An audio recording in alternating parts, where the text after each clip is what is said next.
ભરૂચ જિલ્લા આરોગ્ય શાખા અને આયુષ બ્લડ બેંકના સંયુક્ત ઉપક્રમે પ્રાથમિક આરોગ્ય કેન્દ્ર જનોર ખાતે રક્તદાન શિબિરનું આયોજન કરવામાં આવ્યું હતું. મુખ્ય જિલ્લા આરોગ્ય અધિકારી ડોક્ટર જે.એસ. દુલેરા, જિલ્લા ક્ષય અધિકારી ડોક્ટર વાય. માસ્ટર અને તાલુકા આરોગ્ય અધિકારી ડોક્ટર સુનિલની ઉપસ્થિતિમાં દીપ પ્રાગટ્યથી કાર્યક્રમનો પ્રારંભ થયો હતો. શિબિરમાં કુલ 75 રક્તદાતાઓએ રજીસ્ટ્રેશન કરાવ્યું હતું. તેમાંથી 74 લોકોએ રક્તદાન કર્યું હતું. મુખ્ય જિલ્લા આરોગ્ય અધિકારીએ રક્તદાનનું મહત્વ સમજાવી વધુ લોકોને રક્તદાન માટે પ્રેરિત કર્યા હતા.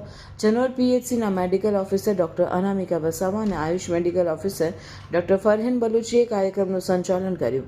આરોગ્ય વિભાગના ફાર્માસિસ્ટ, MPHW, FHW, CHO અને સ્ટાફ નર્સે સક્રિય યોગદાન આપ્યું હતું, જેમાં આશા અને આશા ફેસિલિટેટર બહેનોએ પણ સહયોગ આપ્યો હતો. તાલુકા હેલ્થ સુપરવાઇઝર ગૌરવ ભાટિયાએ સહભાગી તમામ કર્મચારીઓનો આભાર માન્યો હતો.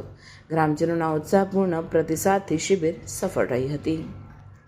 રોજ પ્રાથમિક આરોગ્ય કેન્દ્ર જનોર ખાતે જિલ્લા પંચાયત આરોગ્ય શાખા ભરૂચ અને આયુષ બ્લડ બેંકના સહયોગથી રક્તદાન શિબિરનું આયોજન કરવામાં આવેલ હતું, જેમાં CDHO સાહેબ શ્રી માનનીય ડૉક્ટર જે.એસ. દુલેરા સાહેબ, જિલ્લા ક્ષય અધિકારી ડૉક્ટર વાય. માસ્ટર સાહેબ, taluka health officer Shri doctor Sunil Singh સાહેબ તથા પીએચસીના medical officer doctor Anamika Vasava અને AYUSH medical officer doctor Farheen બલુચીના માર્ગદર્શન હેઠળ રક્તદાન શિબિરને સફળ બનાવવામાં આવ્યું હતું, જેમાં બહોળી સંખ્યામાં મહિલાઓએ પણ ભાગ લીધેલ હતો અને પીએચસી જનોર ખાતે 74 જેટલા લાભાર્થીઓએ બ્લડ ડોનેટ કરી અને કેમ્પને સફળ બનાવવામાં આવ્યું હતું.